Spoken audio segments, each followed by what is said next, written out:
Então, vamos abrir as nossas Bíblias no livro de Ezequiel,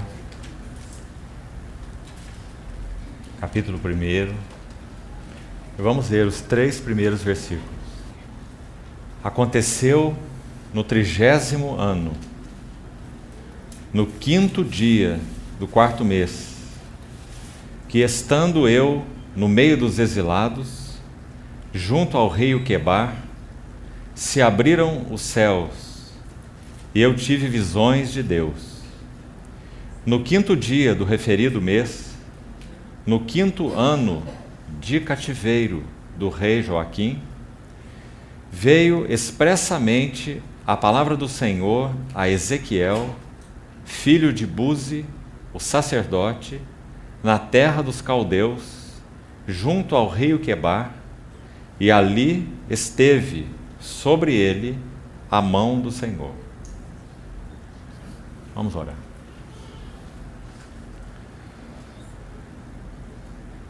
Querido Pai, mais uma vez nós somos gratos por podermos nos reunir como congregação do Senhor. Mais uma vez, levantamos nossos olhos para Ti, suplicando toda a provisão espiritual que precisamos nessa noite, com a Tua palavra aberta diante de nós. Ilumina os olhos do nosso entendimento, para que vejamos com clareza o significado de Tua pessoa, de Tua obra, de Teu chamamento, de Teu serviço. Ajuda-nos e equipa-nos uma vez mais, para compreendermos Tua palavra. Em nome de Jesus, oramos. Amém.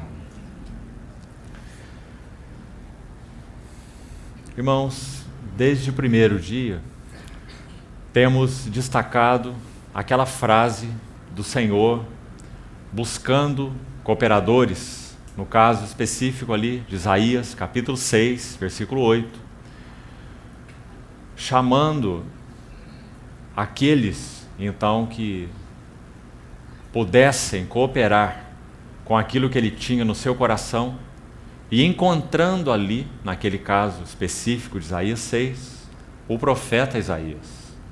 Depois daquela visão da glória do Senhor ter enchido a mente, o espírito, o coração de Isaías, ter visto aqueles serafins clamando: Santo, Santo, Santo é o Senhor, toda a terra está cheia da sua glória, tendo visto a si mesmo de uma maneira profunda e real, como nunca antes disso, tendo visto aquele anjo que tomou aquela tenaz para retirar aquela brasa do altar e tocar os seus lábios, então ele ouve finalmente essa voz dizendo: a quem enviarei e quem há de ir por nós?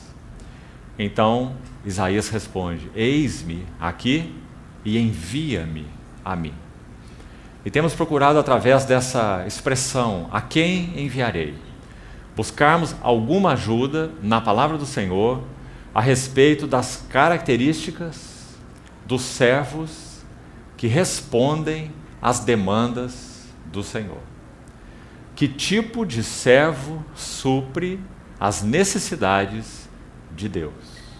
Porque já tem sido claro para nós que Deus tem as suas necessidades no que concerne a sua relação com o homem que Ele criou para representá-lo. Então há necessidades de Deus que tocam uma necessidade de resposta nossa, para então dele sermos cooperadores nesse chamamento celestial que cada um de nós recebeu da parte do Senhor. O livro de Hebreus, no capítulo 3, versículo 1, diz assim: por isso, santos irmãos, que participais de uma vocação celestial, considerai atentamente o apóstolo e sumo sacerdote da nossa confissão, Jesus.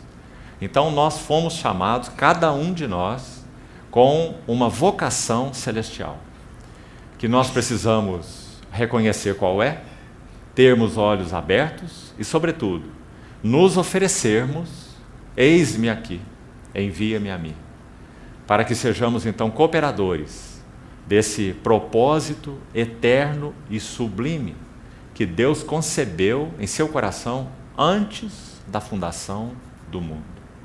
Nunca nossas vidas poderiam encontrar lugar de realização e nem de satisfação, consequentemente, se nós que somos habitados pelo Espírito Santo, pela graça do Senhor, não somos do mundo, nunca nossos corações então encontrariam realização ou satisfação, se não respondermos a esse elevado chamamento. E o que significa isso? Significa que toda a nossa vida será vivida nesse centro. Cada coisa deve ser adequada a esse centro. Casamento, embora seja parte desse propósito de Deus para nós, ele é algo tão temporário, uma instituição divina tão singular, capaz de expressar nessa terra como nenhuma outra o que Cristo e a Igreja são. Ainda assim, uma instituição temporária. O supremo propósito de Deus não é vida de família. O supremo propósito de Deus é Cristo e a Igreja. Então, se nós não tivermos clareza desse chamamento celestial que nós recebemos, quais são, por essência, os seus elementos fundamentais, então podemos viver vidas distraídas e entregues até mesmo a coisas que fazem parte do propósito de Deus para nós, como, por exemplo, vida em família.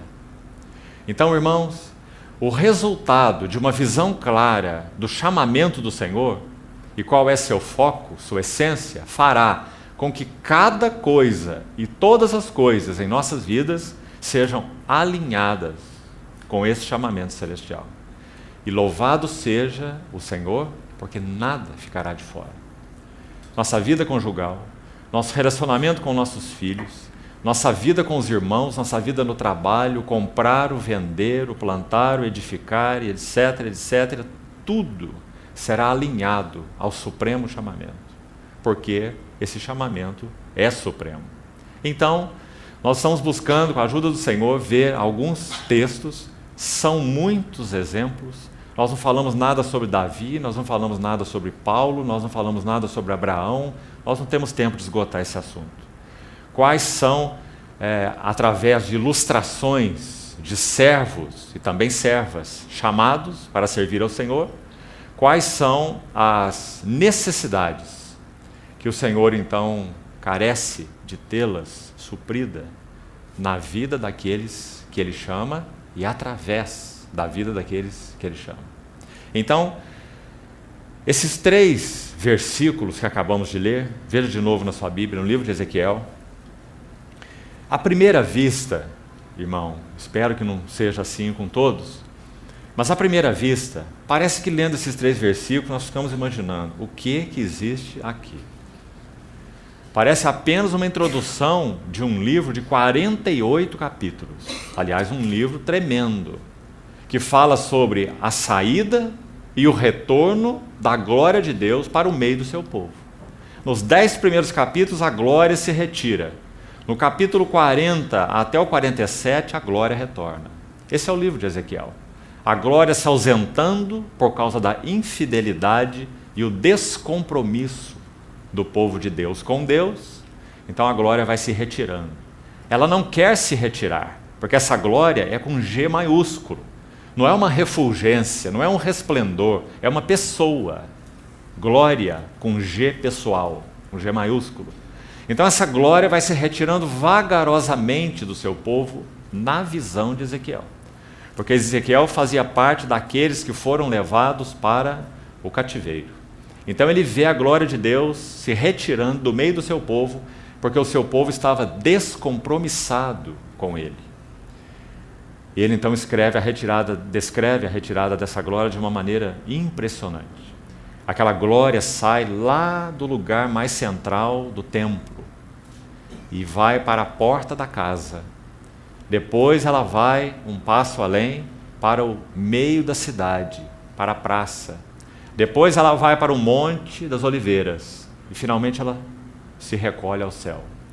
Como que o Senhor dizendo: eu não quero sair, mas vocês estão me expulsando por causa de suas infidelidades. Então, quando nós lemos o capítulo 40 a 47, a glória retornando. Aquele homem, que na verdade é anjo, na visão de Ezequiel, ele toma uma cana de medir. Ele começa a fazer as medidas.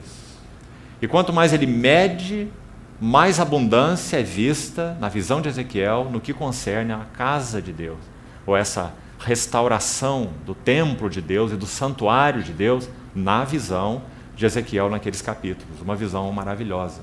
Um templo que realmente não é o templo literal, porque ali o trono, a arca, está no centro. É um templo que tem medidas diferentes dos templos que foram então construídos, tanto de Salomão, quanto de Zorobabel, quanto o de Herodes.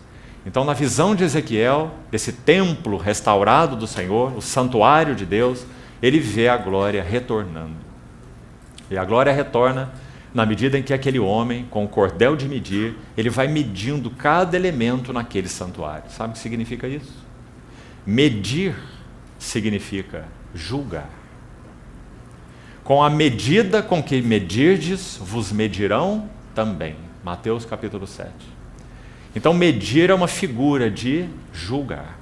Então, quando o Senhor toma a sua medida, o seu varão medida, Cristo, já falamos sobre isso. E então, diante do varão medida de Deus, tudo na casa de Deus é medido, então nós temos esperança de que a glória de Deus retorne para a sua casa. Compreendeu isso, irmão? Então Pedro vai escrever assim sua primeira carta, 1 Pedro 4, versos 16 e 17.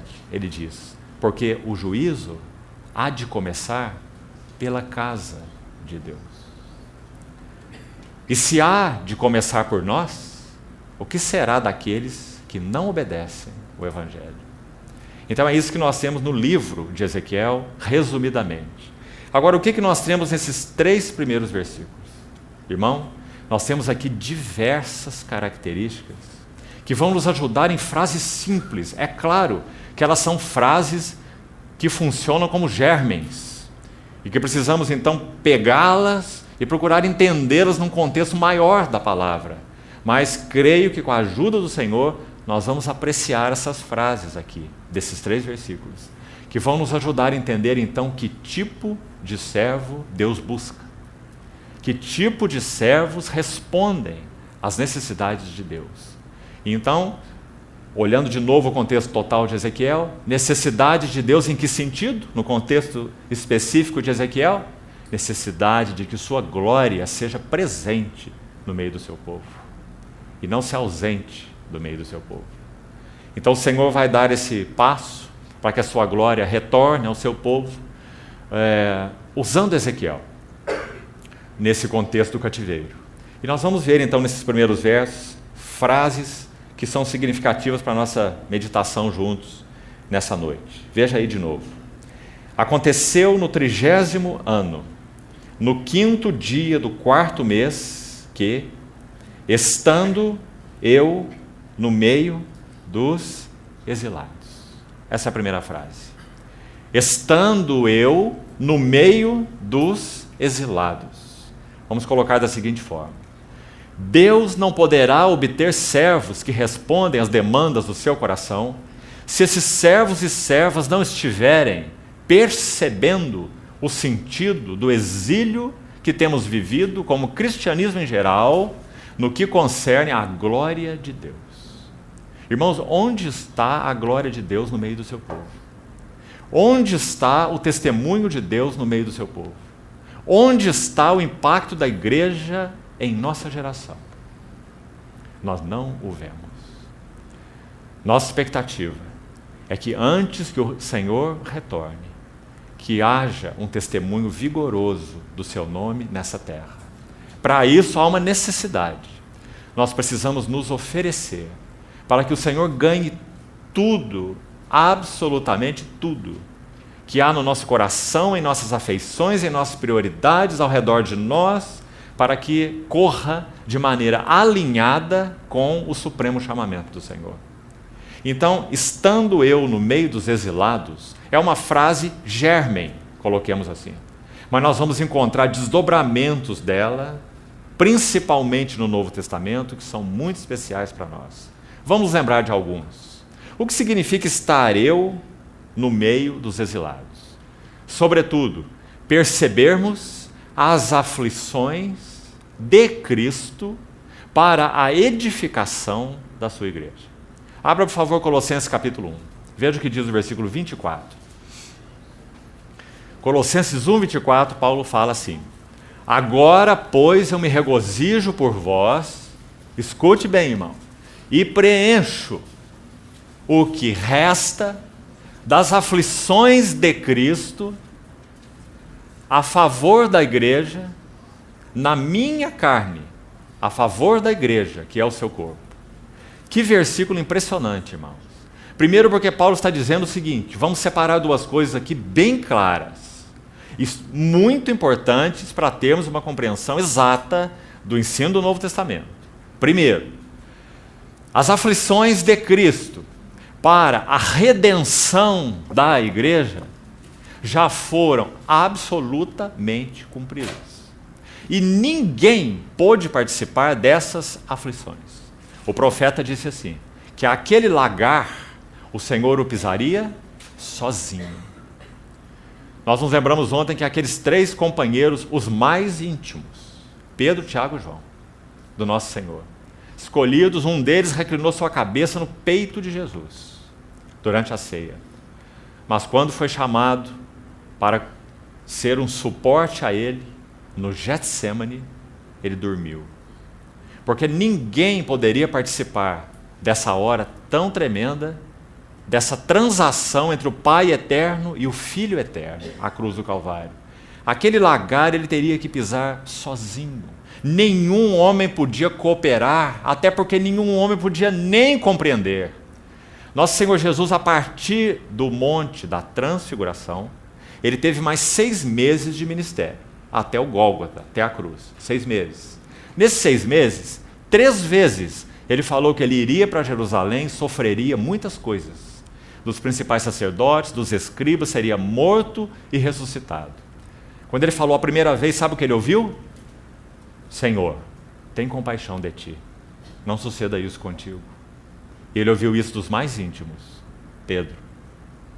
E falou mais 2 vezes. Eles não tinham a menor ideia do que isso significava, porque esse lagar ele pisou sozinho. Por outro lado, ele também não poderia ter cooperadores nesse lagar, porque ele iria realizar obra de redenção.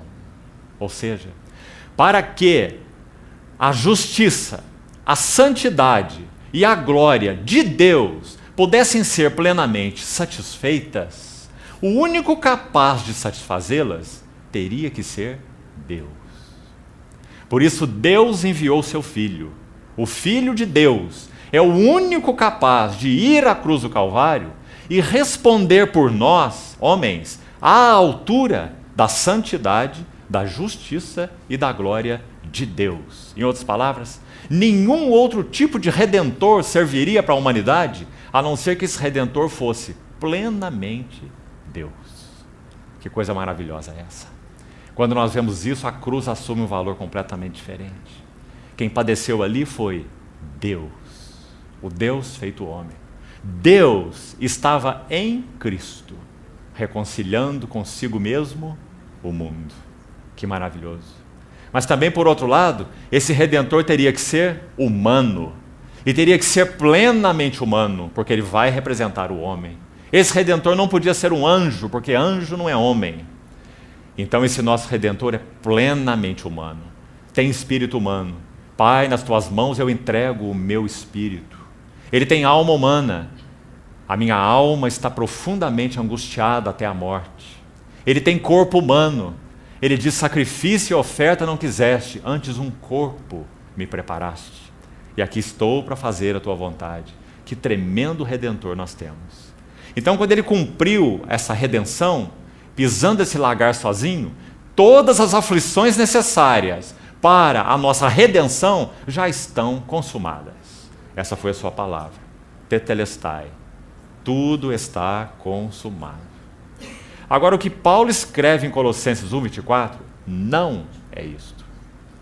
Ele está dizendo assim: agora eu me regozijo por vós, a igreja dos Colossenses, e, escute, irmão, bem, e olhe para a sua Bíblia, eu cumpro, eu preencho, eu completo, é o significado dessa palavra aí, o que resta das aflições de Cristo, na minha carne, Paulo está dizendo, na carne dele mesmo, a favor da igreja, que é o seu corpo. Então vamos separar assim, de novo. As aflições de Cristo para a redenção da igreja estão absolutamente completadas. Mas as aflições de Cristo para a edificação e a maturidade da igreja, para esta maturidade, para essa completude, para esse ornar da igreja, esse ataviar da igreja, o nosso Senhor chama colaboradores. E aí está um deles. Então Paulo pode dizer: eu preencho na minha carne o que resta das aflições de Cristo. Se não resta aflições para a redenção, ele já as cumpriu, resta aflições para a edificação da igreja. Então vamos separar essas duas coisas. As aflições para a redenção, as aflições para a edificação. Então, estamos entendendo essa frase germen de Ezequiel. Estando eu no meio dos exilados. Lembra quando nós falamos sobre Neemias? Ele ouviu notícia dos exilados. Ele não estava exilado, ele estava no palácio do rei, o copeiro do rei. Onde que ele se colocou para que fosse usado por Deus? No meio dos exilados. Fez aquela visita a Jerusalém, aquela inspeção dos muros, viu a sua ruína.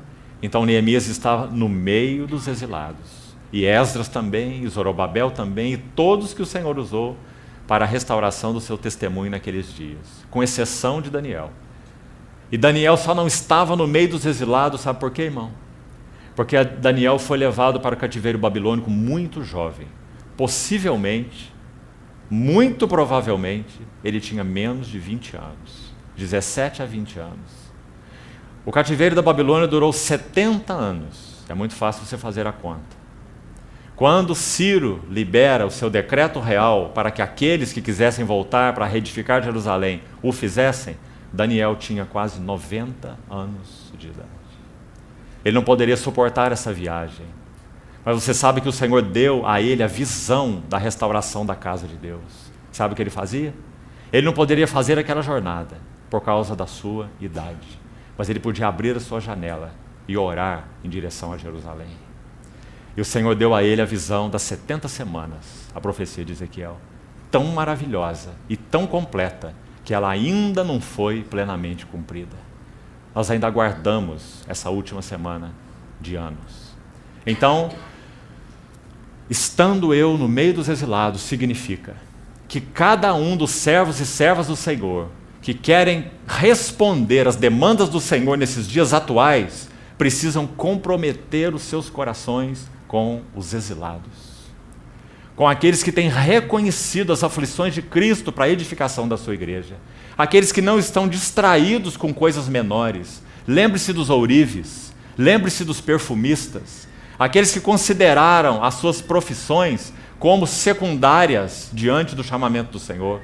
Você não precisa encerrar com a sua profissão, você pode continuar com ela, mas alinhada a um supremo propósito e não se chocando com ele. Estando eu no meio dos exilados.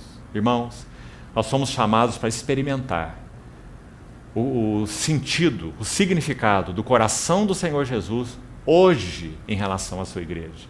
E nós estamos em exílio. Que o Senhor nos dê essa mesma perspectiva, esse mesmo espírito e esse coração, descrito no versículo 24 de Colossenses. E que pela graça do Senhor e pelo trabalho da cruz em nós, nós possamos dizer da mesma maneira: eu também preencho na minha carne o que resta das aflições de Cristo a favor do seu corpo, que é a igreja. Então, se as aflições para redimir a igreja estão completas, as aflições para a edificação plena da igreja estão em cursos. E a pergunta é: quem quer participar? Quem de nós quer participar das aflições de Cristo para a edificação da igreja? Sabe o que isso vai requerer de nós? Tudo. Tudo. Toda a nossa vida alinhada a esse chamamento. Sabe o que mais vai requerer de nós? Que andemos consistentemente no caminho da cruz. Que aprendamos a servir nossos irmãos e nossas irmãs em meio ao exílio. Como nós nos lembramos ontem, que saibamos lavar os seus pés sem olhar para os seus rostos, mas olhando só para os seus pés, como o Senhor o fez com Judas, o hipócrita.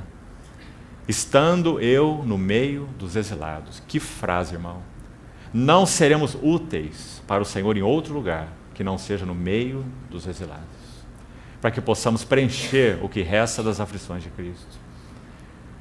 Deixe-me citar mais um exemplo, de Paulo mesmo. Ele conhecia muito bem o que é estar no meio dos exilados e sofrer pela igreja. Gálatas, capítulo 4, verso 19. Meus filhinhos. Sabe quem foi que primeiro usou essa palavra filhinhos no Novo Testamento? Jesus,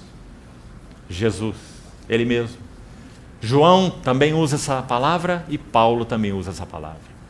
Gálatas 4,19. Meus filhinhos, por quem eu, escute bem, de novo sofro dores de parto, até que Cristo seja plenamente formado em vós. Então isso significa participar das aflições de Cristo. Irmão, a vida da igreja está tão além da teoria. As necessidades do povo de Deus estão tão além da pura teologia. Como precisamos conhecer o Senhor e conhecer o caminho da cruz, para que as necessidades do Senhor possam realmente ser supridas. Nossas necessidades não são puramente intelectuais. Nossas necessidades são integrais. Nós precisamos comprometer os nossos corações integralmente. Vamos ver alguns versos mais. Colossenses capítulo 1, verso 24, onde você já abriu. Para que sejamos ajudados a entender esse primeiro aspecto, estando eu no meio dos exilados. Depois do verso que já citamos, o verso 24, Paulo diz assim, no versículo 26, que esse sofrimento, essas aflições de Cristo, que ele cumpria ou preenchia, completava na sua carne, a favor da igreja ou para a edificação da igreja, em primeiro lugar ela tinha uma fonte. Essa fonte das aflições de Paulo, sabe qual é? Era para revelar, versículo 26, está claríssimo aí, o mistério que estiver oculto dos séculos e das gerações. Que mistério é esse? A palavra de Deus o expõe de uma maneira muito nítida. Grande é este mistério, mas eu me refiro a Cristo e à igreja. Por isso Paulo sofria. Paulo sofria por causa da grandiosidade da visão de Cristo que ele tinha e por causa da necessidade do adorno da igreja. Escute o que ele fala escrevendo agora aos Coríntios. Ele diz assim, 2 Coríntios 11, 2 e 3. Ele diz, eu zelo fala de um ciúme santo, uma carga. Ele diz, eu zelo por vós com um zelo de Deus, porque eu vos tenho preparado para vos apresentar como uma virgem pura para um só esposo, que é Cristo. Esse é o lado positivo. E também tem o lado negativo, logo em seguida aí, o próximo versículo, 2 Coríntios 11, 3. Ele vai dizer, mas eu receio que assim como a serpente enganou a Eva com a sua astúcia, também sejam os vossos corações corrompidos e se apartem. Olha aí outro motivo pelo qual Paulo sofria. Corações de irmãos e irmãs que se apartavam da simplicidade e da pureza que são de Cristo. Você vê, irmão? Bastante motivo de sofrimento. Sofrer porque a glória que é vista ainda não foi alcançada e sofrer por causa dos desvios e das distrações dos irmãos. Esse era Paulo. Irmão, esse é o nosso chamamento se nós queremos cooperar com o Senhor. Sabe por que nós, de maneira geral, não sofremos nem por uma coisa nem por outra? Porque por um lado nós não temos visão e por outro lado nós não temos compromisso. Então que o Senhor nos ajude nessas duas coisas. Estando eu no meio dos exilados. Depois dele falar sobre esse mistério que toca a questão de Cristo e da igreja, ele diz no verso 27 assim: aos quais Deus quis dar a conhecer, aos seus santos, Deus quis dar a conhecer qual seja a riqueza da glória deste mistério entre os gentios. Não apenas entre os judeus, mas a riqueza da glória desse mistério entre os gentios. Isto é, aqui Paulo vai designar esse aspecto do mistério, aqui em Colossenses, desta maneira. Em Efésios ele diz, grande esse mistério, Cristo e a igreja. Em Colossenses ele designa de uma outra maneira nesse versículo e ainda de uma outra no capítulo 2. Aqui ele designa assim, Cristo em vós, a esperança da glória. Sabe o que isso significa? Não apenas Cristo em vós, regenerando o seu espírito. Cristo em vós, vos dando nova vida. Estáveis mortos e ele vos deu vida. Mais que isso. Cristo em, aí significa formado em. Já citamos Gálatas 4,19. Meus filhinhos, por quem sofro as dores de parto, até que, então era algo que não estava cumprido ainda, até que Cristo seja formado em vós. Se isso já fosse fato, Paulo não precisava sofrer, mas ele sofria. E por que ele sofria? Porque ali havia uma igreja que ele amava, dentre tantas. Mas havia um particular naquela igreja, e que estabelecia um particular na relação de Paulo com as igrejas da Galácia. Sabe qual é? Eles demonstraram amor a Paulo de uma maneira muito, muito especial. Irmãos, aqueles eram todos pagãos e cegos. Paulo entrou na Galácia e pregou o evangelho. E pregou o evangelho numa tal clareza, como pela graça do Senhor ele sempre fazia. E aqueles irmãos receberam o Senhor Jesus. Então ele vai dizer assim no capítulo 3 de Gálatas, ó Gálatas insensatos. E vai perguntar para ele, como vocês estão desviando do evangelho que receberam, sendo que diante dos vossos olhos foi Cristo exposto como crucificado. Tal foi a clareza com que eles receberam o evangelho que Paulo pregou.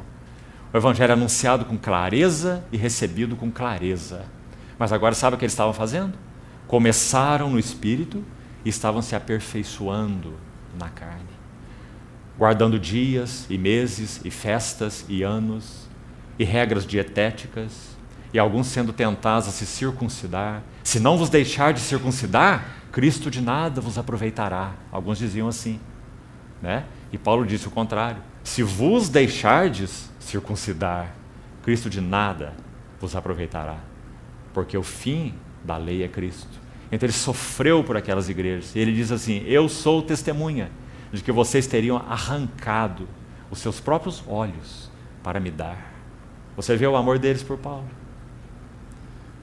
Porque você sabe, possivelmente, isso não é bíblico, isso é histórico, provavelmente Paulo tinha uma enfermidade infecciosa nos seus olhos. Muito comuns naqueles viajantes como ele, que viajava quilômetros e quilômetros naquelas estradas em lombo de animal ou a pé, as estradas empoeiradas, exposto a um sol terrível. Então era frequente essa enfermidade nos olhos. Então Paulo diz, eu sou testemunha, vocês teriam arrancado os seus olhos para me dar. Vede que grandes letras eu vos escrevi de próprio punho. Possivelmente ele tinha realmente um problema na vista, uma doença na vista. E esses irmãos o amavam tanto. Então quando ele vê esse desvio, ali está Paulo sofrendo. Você vê, irmão, antes ele era um furioso. Atos 9 descreve Paulo como um touro bravo. Você já viu lá? Diz assim que ele respirava morte e ameaça contra os discípulos. Um touro bravo. Se você estudar na língua original essa palavra respirava ameaças e morte, a ideia é essa mesmo. É como aquele touro bravo que está com as suas ventanas bem abertas, passando a pata no chão assim para atacar. Esse era o Saulo de Tarso. Ele saiu de Jerusalém com cartas para prender os discípulos de Damasco, levá-los manietados. Então, no meio do caminho, a mesa é virada. Ele vê a glória do Senhor Jesus. E ele fala, quem és tu, Senhor? Eu sou Jesus, a quem tu persegues. E você saberá o quanto importa sofrer pelo meu nome. E por que ele sofreu? Em primeiro lugar, por causa da visão espiritual. Abra, por favor, comigo em Daniel capítulo 10. Daniel capítulo 10.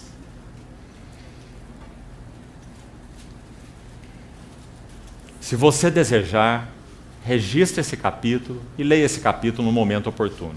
Mas eu quero destacar uma verdade a respeito dele, mas eu queria dar o quadro para os irmãos antes de destacar. O que acontece aqui é que Daniel tem uma tremenda visão. A visão é, em primeiro lugar, a causa dos nossos sofrimentos.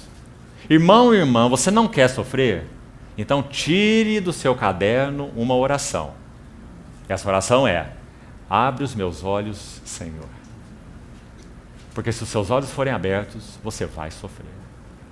Você vai preencher, passo a passo, também o que resta das aflições de Cristo a favor do seu corpo, que é a igreja, na sua carne.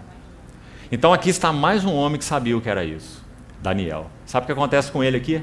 Ele tem uma visão gloriosa de Deus nessa figura humana. Esse homem que ele descreve aí, às margens do rio Tigre, onde ele tem uma visão maravilhosa. Mais ou menos como a visão de João no livro de Apocalipse. E o que acontece com João, com Daniel, é, em linhas gerais, o mesmo que aconteceu com João. Leia Daniel 10 e leia Apocalipse 1. E você vai ver o quanto eles são correspondentes. Então, no versículo 6, 5, Daniel vai dizer: eu levantei os meus olhos e olhei, e eis um homem vestido de linho, cujos ombros estavam cingidos de ouro puro de Ufaz. O seu corpo era como berilo, o seu rosto como um relâmpago, os seus olhos como chamas de fogo. Lembra-se de João? O João descreve da mesma maneira. Então, essa é a visão, em resumo, de Daniel, descrita aí, não precisamos ler o resto. Veja, os seus pés brilhavam como bronze polido, o mesmo que João descreveu, sua voz como voz de estrondo de muita gente, o mesmo que João falou. Então as visões são extremamente correspondentes. Agora veja o significado, vamos resumir para podermos avançar. Sabe o que acontece com Daniel depois que ele tem essa visão? A palavra está no verso 9, parte final. Caí sem sentido, rosto em terra. Isso significa desmaiado. Então, no versículo 10, algo começa a acontecer. Ele diz: eis que certa mão me tocou. E aí você vai ler e olhar o quadro, formar o quadro aí na sua mente, e você vai ver que Daniel é levado por esse homem que o toca a se colocar de joelhos e apoiado nas palmas das mãos. Ou seja, ele estava de quatro no chão, porque antes ele estava desmaiado. Então, quando esse homem, essa certa mão, o toca, ele se coloca nos joelhos e nas palmas das mãos. E esse homem começa a falar com ele. Então, ele se levanta tremendo. Você vai encontrar isso também aí no final do versículo 11. Eu me pus de pé tremendo. Você pode fazer o quadro na sua mente? Primeiro ele tem aquela visão, e então ele cai como morto, como João também descreve em Apocalipse. Depois ele é tocado e se apoia sobre o joelho e a palma das mãos, de quatro. Depois ele se põe em pé, mas ele mal consegue se sustentar. Ele diz tremendo. E aquele homem vai falando com ele, palavras tremendas. E sabe o que ele faz? Ele quer reagir, ele quer interagir, mas ele não consegue. Então aquele homem vai falando com ele, ele diz assim: eu voltei meu rosto para a terra e me calei. Ele não conseguia responder. Aí aquele homem toca nos seus lábios, e aí ele começa a falar. Muito interessante. E 2 vezes esse homem fala para ele assim: Daniel, tu és um homem muito amado. Muito amado. Louvado seja o Senhor. Aquele que foi levado para a Babilônia e não corrompeu o seu coração. Aquele que guardou-se para o Senhor e para o seu supremo propósito. Aquele que buscou entender. Veja aqui o versículo 12. Então me disse: não temas, Daniel, porque desde o primeiro dia em que aplicaste o coração a compreender e a humilhar-te perante o seu Deus. Oh, irmãos, quantos princípios para nós. Nós não somos chamados apenas para compreender, nós somos chamados para compreender e nos humilhar. Porque se nós não nos humilharmos, o Senhor não fará nada no meio de nós. Nada. O Senhor não está buscando cabeças grandes. O Senhor está buscando joelhos dobrados. Para compreender e para se humilhar. Então diz assim: foram ouvidas as tuas palavras, e por causa, que maravilhoso, irmão, você está vendo Você está vendo o cuidado que nós temos que ter quando falamos desse equilíbrio divino, delicado, soberania de Deus, que é absoluta, e responsabilidade do homem, que é absoluta também. Então aqui está dizendo que é por causa das palavras de Daniel é que ele veio.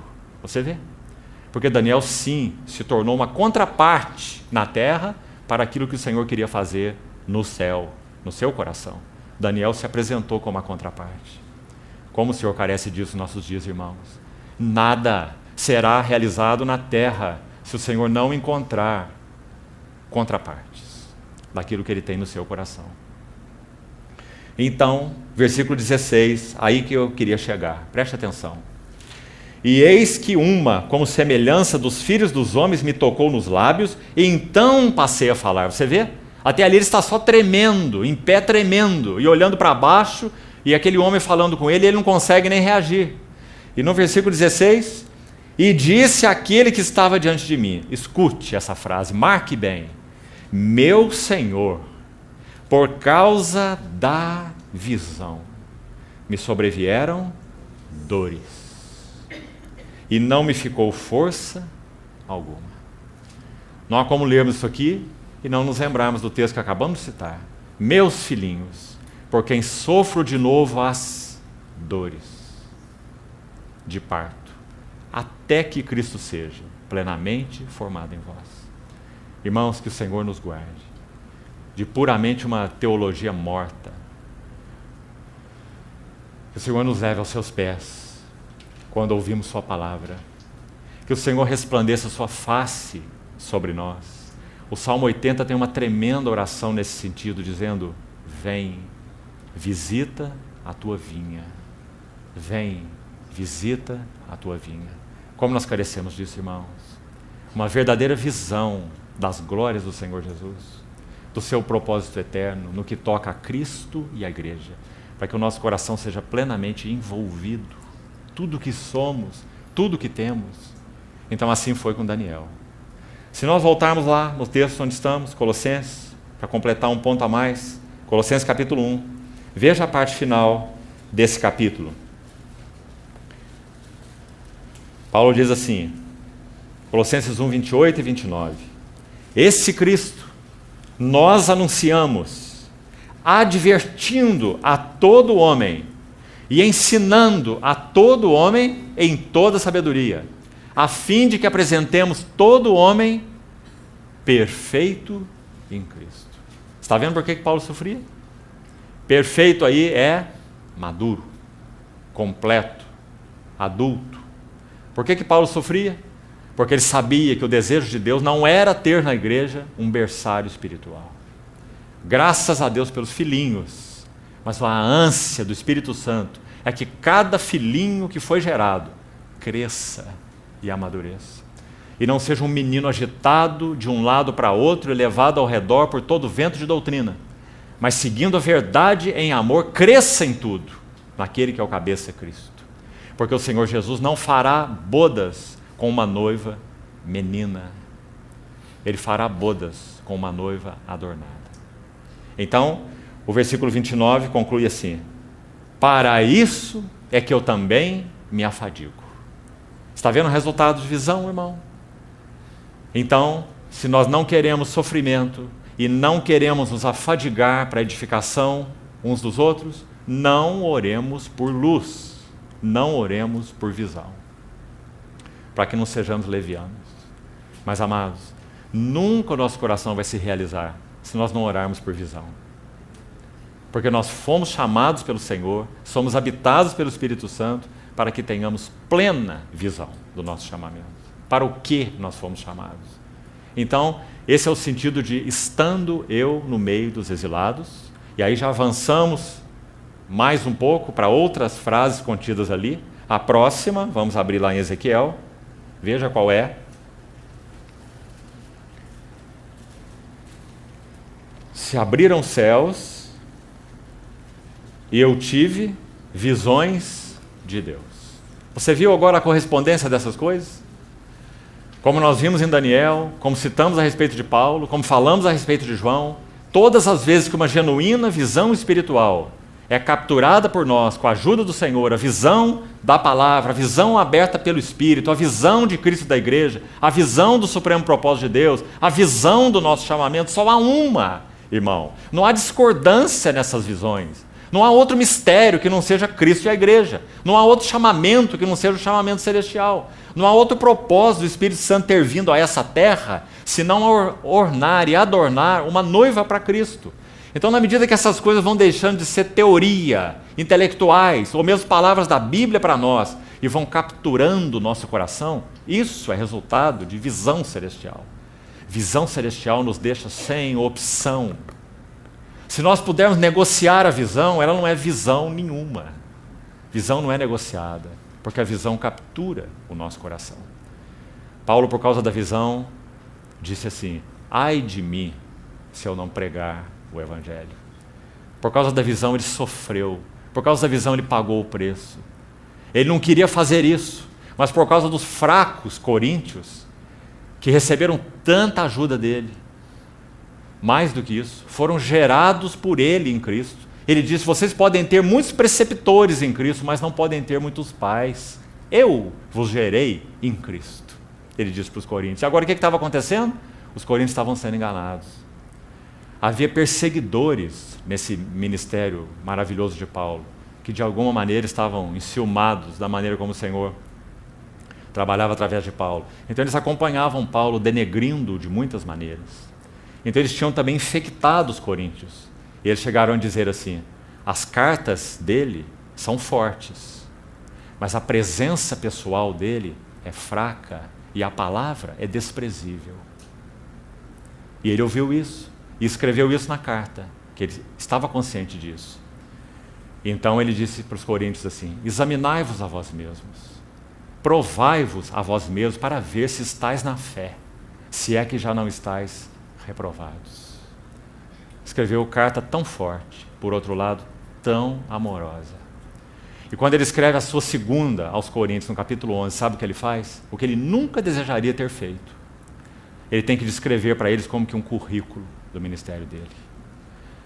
Aí ele vai dizer: eu sofri naufrágio 3 vezes e estive na voragem do mar. É assim que ele descreve o seu currículo, que se fosse apresentado hoje em qualquer escola de teologia, seria reprovado. Esse é o currículo de Paulo.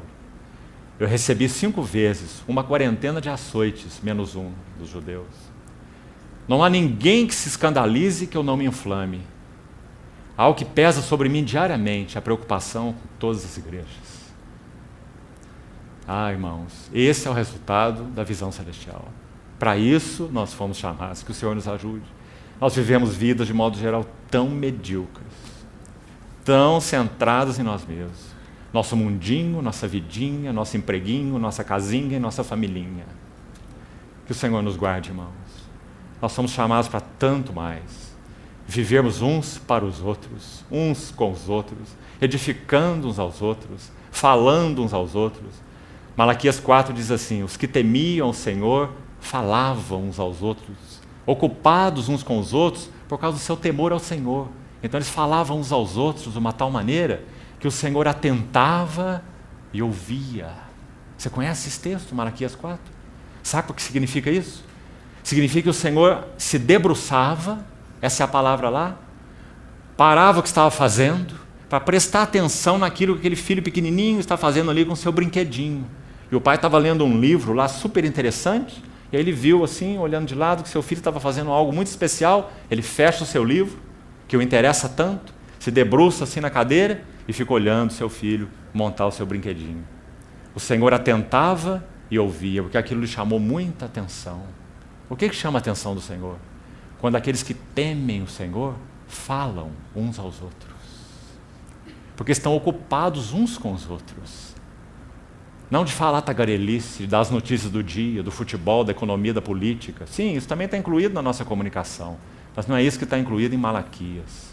Eles falavam a respeito do seu temor ao Senhor. Então eles edificavam uns aos outros, eles cuidavam uns dos outros. E diz: o Senhor atentava e ouvia, e mais do que atentava e ouvia. Havia um memorial, ele escreve um memorial escrito diante dele, para os que temem o Senhor e se lembram do seu nome. Ele ainda diz mais.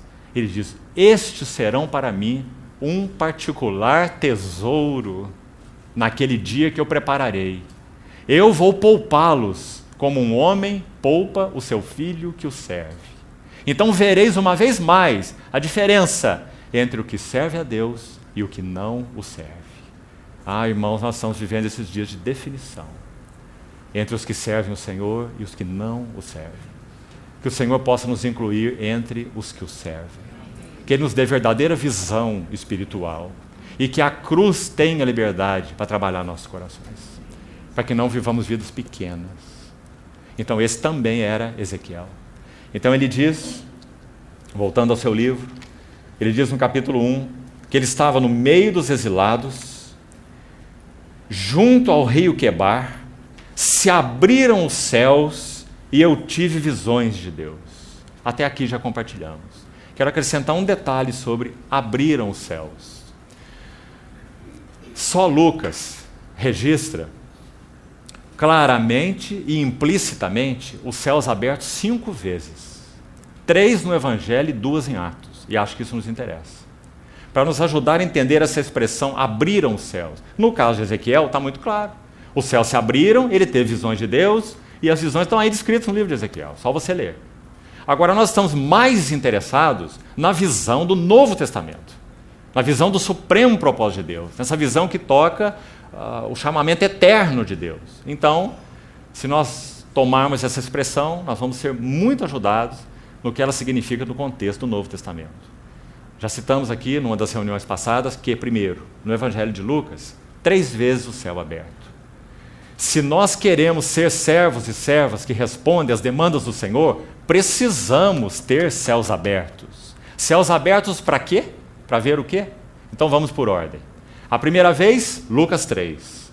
O Senhor está entrando no Rio Jordão para ser batizado, os céus se abriram. E aquela voz é ouvida, dizendo o quê?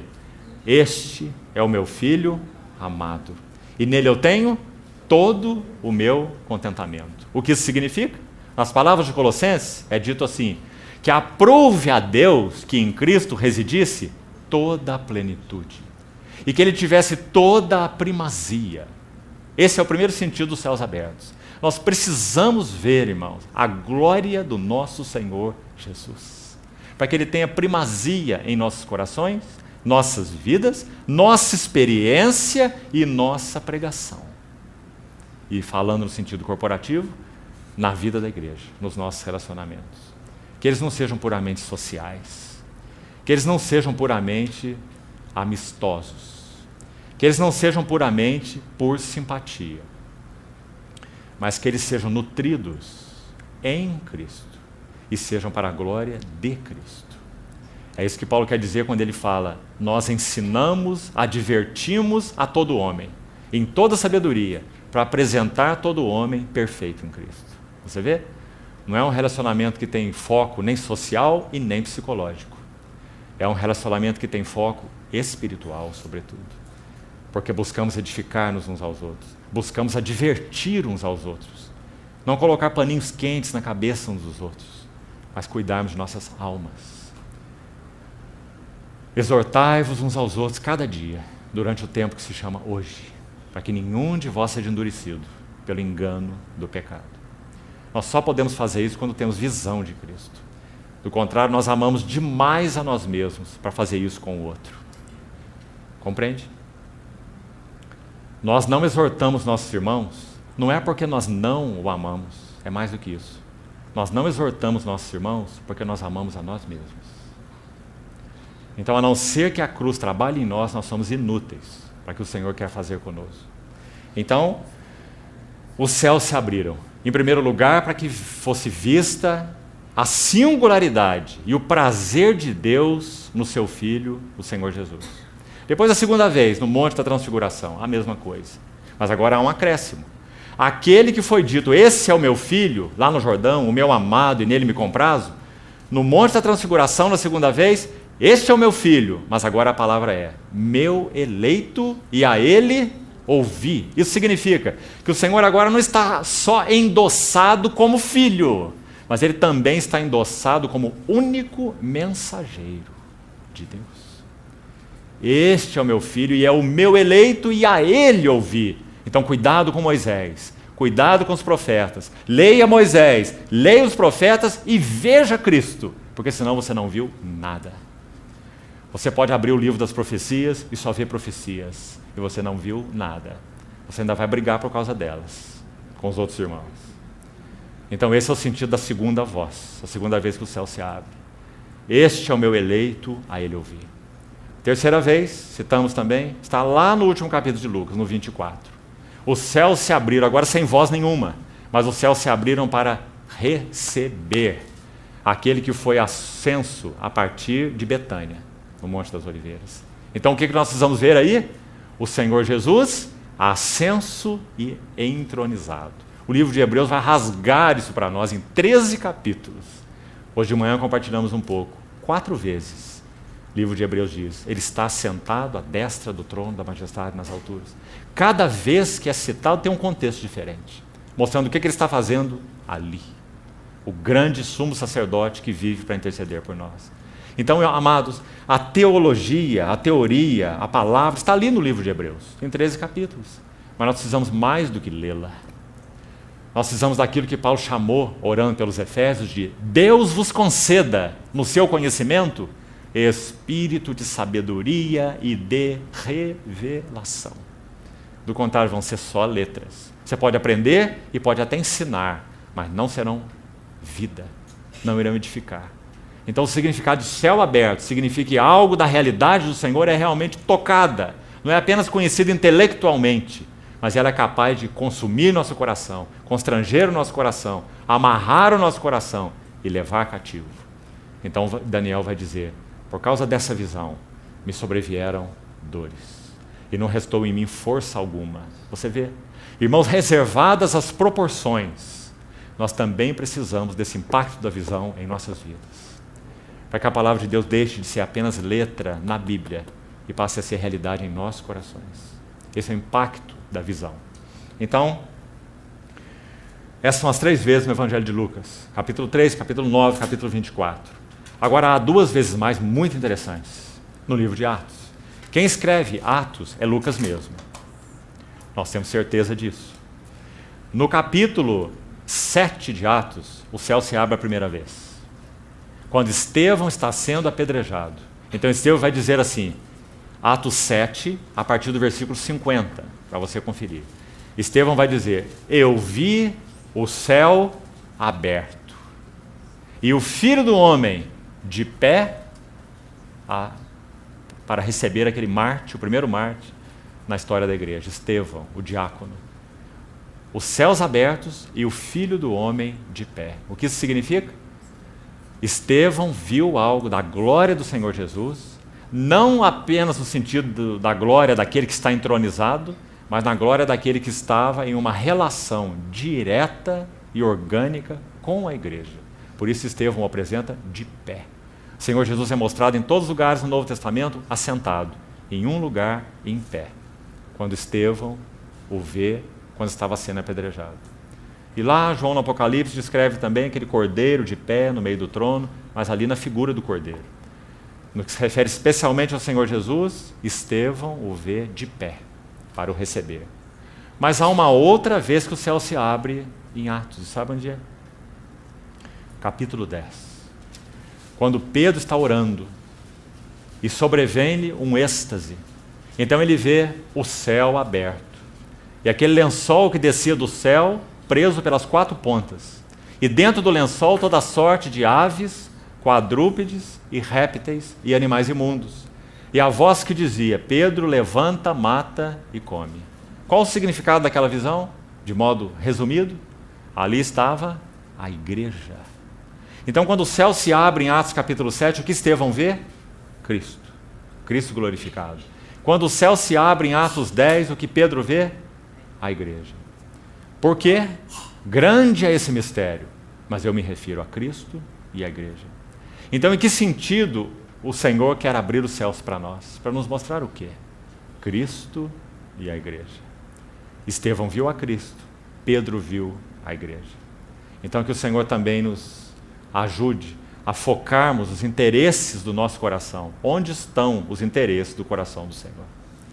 O coração do Senhor não está em nenhum outro lugar, senão em Cristo, este é o meu Filho amado, e na igreja. E que o Senhor conserve-nos focados nesse que é o seu supremo propósito. Então esse é o versículo 1. Estando no meio dos exilados, se abriram os céus e eu tive visões de Deus. 3 frases, você vê a beleza delas? Mas ainda diz mais. No 5º dia do referido mês, no 5º ano de cativeiro do rei Joaquim, veio expressamente a palavra do Senhor a Ezequiel. Então aqui está outra frase que nos interessa. Veio expressamente a palavra do Senhor a Ezequiel. Aí se você buscar estudar essa palavra expressamente para ver o sentido dela, ela tem 2 sentidos complementares e de muito valor para nós no que concerne a essa questão dos encargos de Deus e desse chamado que temos para participar das aflições de Cristo, para a edificação da igreja. Essa palavra que veio expressamente a Ezequiel significa 2 coisas. Primeiro, é uma palavra pessoal. Veio expressamente a palavra do Senhor a Ezequiel. Então, de novo, nós também precisamos dessa realidade como servos e servas do Senhor para podermos responder às demandas do Senhor. Vamos procurar aplicar isso de uma maneira simples. Irmão, não se iluda que você pode pregar a mensagem que você ouviu. Não se iluda que você pode pregar o livro que você leu. Compreende? Se você não receber a palavra pessoal do Senhor, e aquela verdade não for revelada a você, você é inútil. Então veio a palavra do Senhor expressamente a Ezequiel. Então você vê a força disso em primeiro lugar. Nós precisamos orar ao Senhor e pedir: Senhor, eu quero que tua palavra para mim seja pessoal. Que o Senhor tire suas palavras das Escrituras inspiradas e a torne esse poderoso rema em nossas vidas. Efésios 5 diz que a igreja será adornada pelo rema, não pelo logos. A palavra que é usada ali, ele amou a igreja e a si mesmo se entregou por ela para que a santificasse, tendo-a purificado por meio da lavagem de água pela palavra. A palavra ali é rema, não logos. Você vê? Nós só podemos lavar uns aos outros com rema. Então precisamos de uma palavra pessoal do Senhor. Não é uma palavra qualquer, irmão. Não seja místico. É a palavra da Escritura mesmo, mas trazido de uma forma direta e pessoal. Quando você pode dizer: realmente o Senhor tem falado ao meu coração. Essa palavra é realidade para mim. Ela tem trabalhado em minha vida. Ela tem penetrado como uma espada cortante de 2 gumes e dentro de mim tem dividido alma de espírito, juntas e medulas, e sondado os pensamentos e propósitos do meu coração. Se você pode dizer isso, então a palavra do Senhor é expressa para você. Do contrário, ela é uma teoria. Palavra de uma conferência, palavra de um livro, palavra de alguém que você ouviu. E nós não somos papagaios. A palavra do Senhor precisa ser encarnada em nós. E assim foi com Ezequiel. Mas há uma outra característica dessa expressão expressamente. Significa uma palavra urgente. E essa também é uma linda característica para nós considerarmos os nossos dias. Nós estamos vivendo dias de desesperada urgência. Há urgência na casa de Deus, há urgência no mundo, há urgência no coração do Senhor, porque Ele anseia voltar para o seu povo, há urgência de todos os lados. Então, irmãos, é hora de nós pararmos de perder tempo. Veio expressamente a palavra do Senhor, ou seja, comunicou para Ezequiel urgência. Deixou Ezequiel sem opção. Ele teria que, no meio dos exilados, exercer o seu ministério, porque a palavra foi dada a ele expressamente. Irmãos, isso não é privilégio de alguns. O Senhor nos chamou em Cristo e nos fez habitação do Espírito para que a palavra seja expressa a cada um de nós, tanto no sentido de ser pessoal, quanto no sentido de ser urgente. Que o Senhor nos ajude a deixar de procrastinar. Lembre-se mais uma vez do livro de Hebreus. O tempo de Deus se chama hoje. Não é sim, o Senhor está fazendo, está trabalhando e um dia isso vai chegar numa conclusão. É agora, irmão, é agora. O tempo urge. Já vivemos tempos furiosos. Que o Senhor encontre tudo que Ele tem pedido dos nossos corações de uma maneira tão doce, mas tão enfática. Assim é nosso Senhor. Então, esse foi Ezequiel. E essa é uma frase também que nos interessa muito. Palavra expressa, pessoal e urgente. Mas tem mais aqui, veja aí. Verso 3. Ezequiel era o filho de Buzi, o sacerdote. Que interessante, irmão. Parece que isso aqui é só um relato. O Ezequiel é filho de Buzi, o sacerdote. Mas se você ler e estudar com cuidado, aqui tem outra coisa que nos interessa muito. Sabe por quê?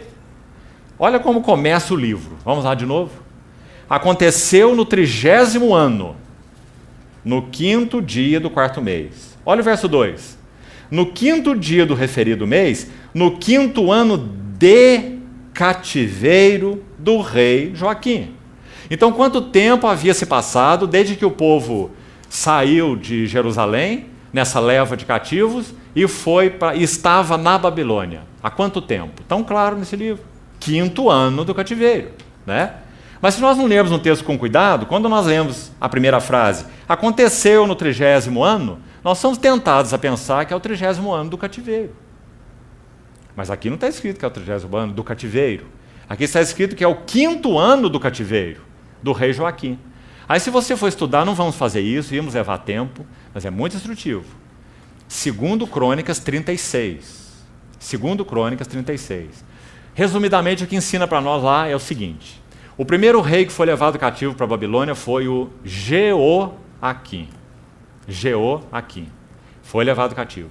No seu lugar foi colocado o seu filho, que se chama Joaquim. E ele permaneceu reinando ali só 3 meses e 11 dias. Só isso. 3 meses e 11 dias. Quase nada. Então, Nabucodonosor vai de novo contra Jerusalém e leva o Joaquim. Ou seja, o Joaquim é o marco do início do cativeiro. Porque, na verdade, o primeiro povo que foi antes dele foi 3 meses antes, com o pai dele, com o Jeoaquim. Compreendeu?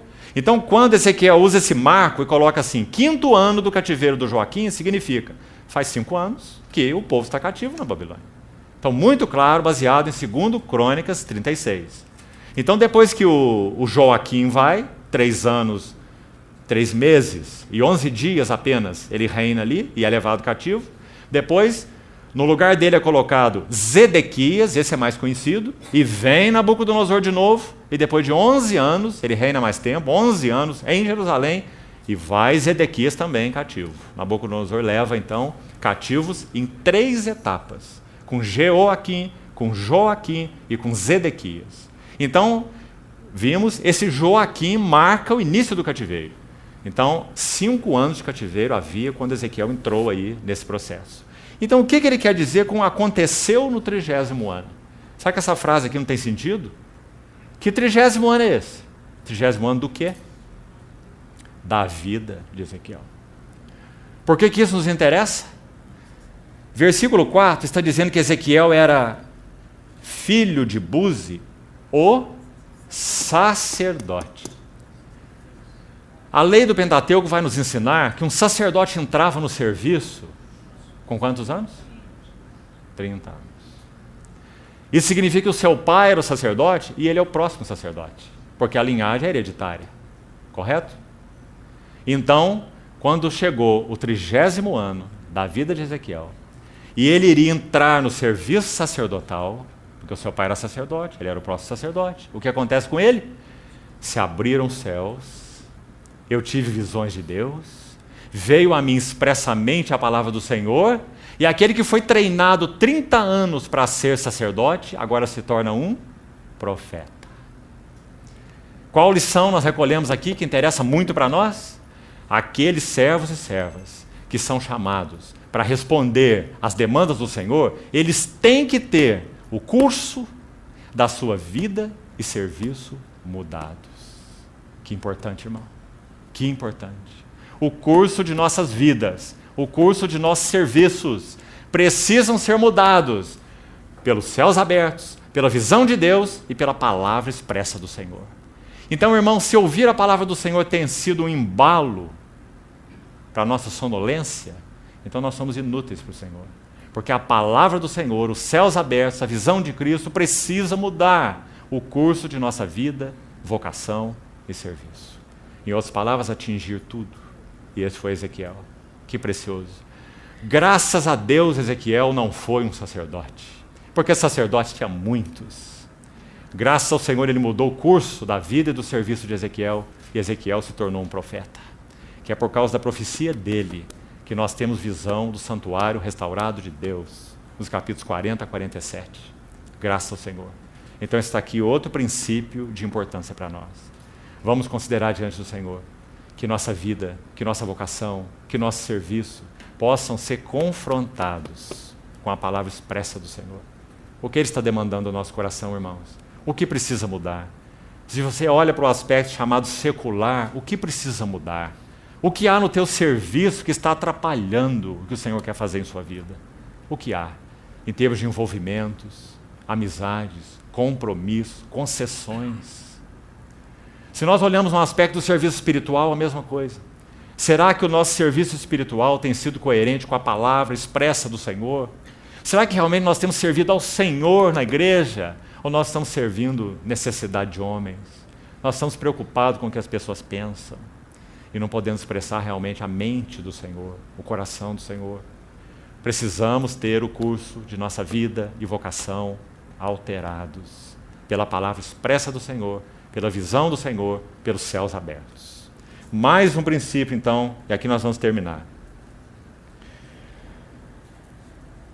Veio expressamente a palavra do Senhor a Ezequiel, filho de Buzi, o sacerdote, na terra dos caldeus, junto ao rio Quebar, e ali esteve sobre ele a mão do Senhor. Essa é uma outra frase maravilhosa, que nos interessa muito. Ali esteve sobre ele a mão do Senhor. Nós já citamos aqui, primeiramente, Daniel e João. A mesma coisa aconteceu com eles. Daniel recebe a visão e perde as suas forças. E ele é tocado por aquela certa mão, como ele escreveu no capítulo 10, nós já lemos. João tem aquela visão do Senhor glorificado, cai com o rosto em terra. Então ele vai dizer, e ele me tocou com a sua mão direita. Você vê aí essa questão da mão, o que ela significa? Significa uma experiência concreta do poder da vida de ressurreição do Senhor Jesus. Você quer ver a importância disso para nós, povo do Novo Testamento, servos e servas do Senhor? Abra, por favor, em 2 Coríntios, capítulo 1. 2 Coríntios, capítulo 1. Escute o que Paulo diz aqui, irmão.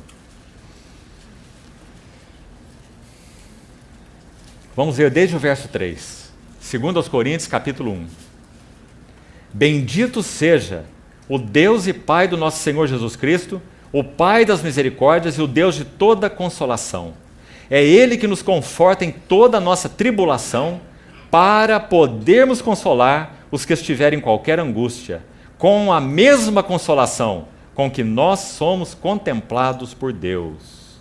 Porque assim como os sofrimentos de Cristo, olha aí de novo, que nós já falamos, se manifestam em grande medida a nosso favor, assim também a nossa consolação transborda por meio de Cristo. Quem são os consoladores que podem consolar por meio de Cristo?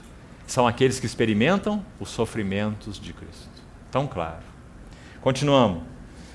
Verso 6. Mas se somos atribulados, é para o vosso conforto e salvação. Se somos confortados, é também para o vosso conforto, o qual se torna eficaz, suportando com paciência os mesmos sofrimentos que nós também padecemos.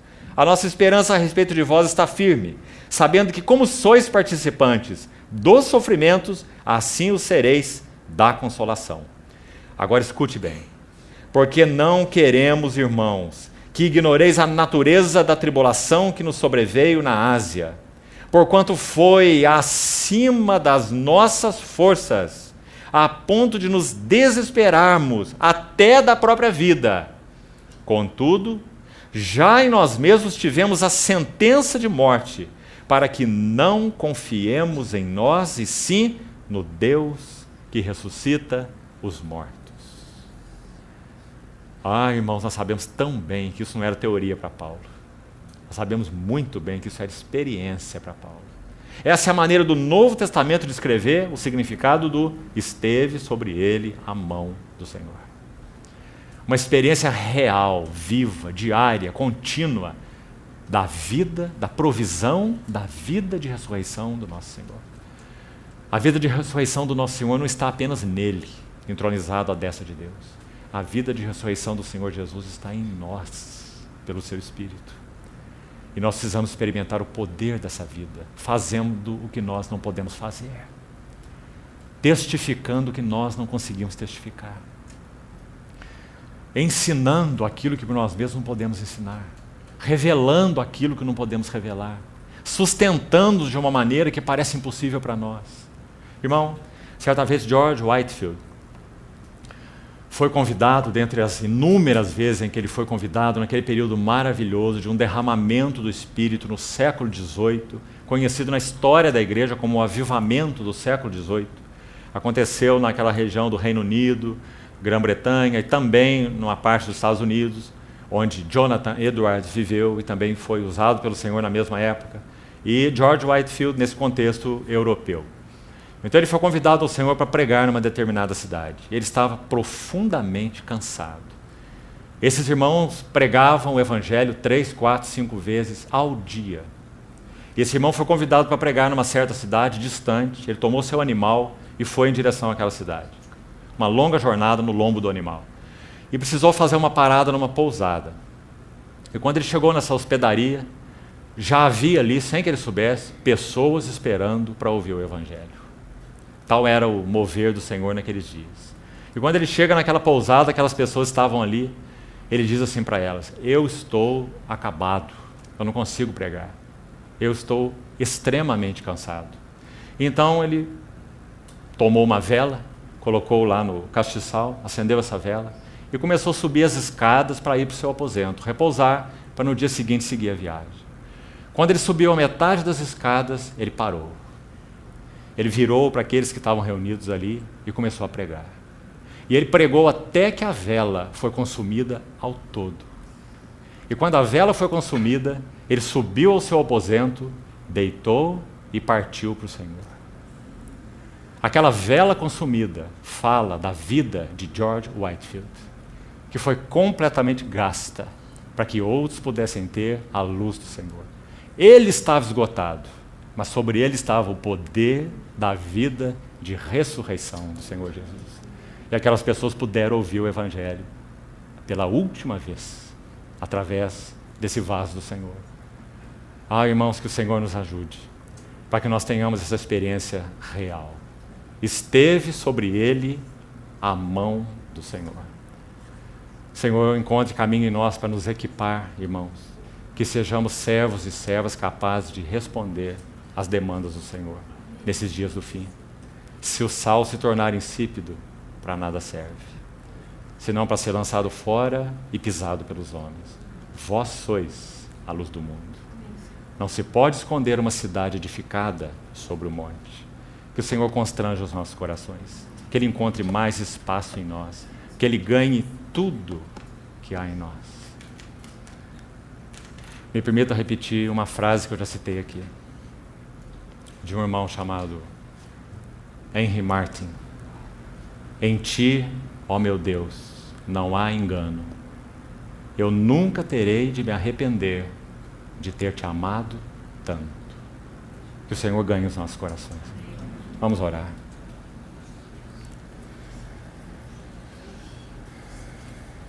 Querido Pai, nos ajuda, Senhor, a que o nosso tudo seja entregue a Ti voluntária e alegremente. Tem misericórdia de nós, para que nada em nossas vidas seja retido das Tuas mãos. Senhor, nos concede graça para que possamos ser servos e servas que respondem às necessidades do Senhor no tempo do fim. Ó Deus, abre os céus para nós, dá-nos as visões de Deus, muda o curso de nossa vida e de nossa vocação, dá-nos Tua palavra expressa aos nossos corações e nos ajuda, nos ensina a experimentar profundamente a Sua mão sobre nós. nos equipando e fortalecendo para fazer o que para nós é impossível. Somos teus, Senhor, e queremos ser totalmente teus. Em nome de Jesus, continue falando ao nosso coração, te pedimos, Senhor. Resgata e reivindica para ti, tua igreja nesses dias, te pedimos. Em nome de nosso Senhor oramos. Amém.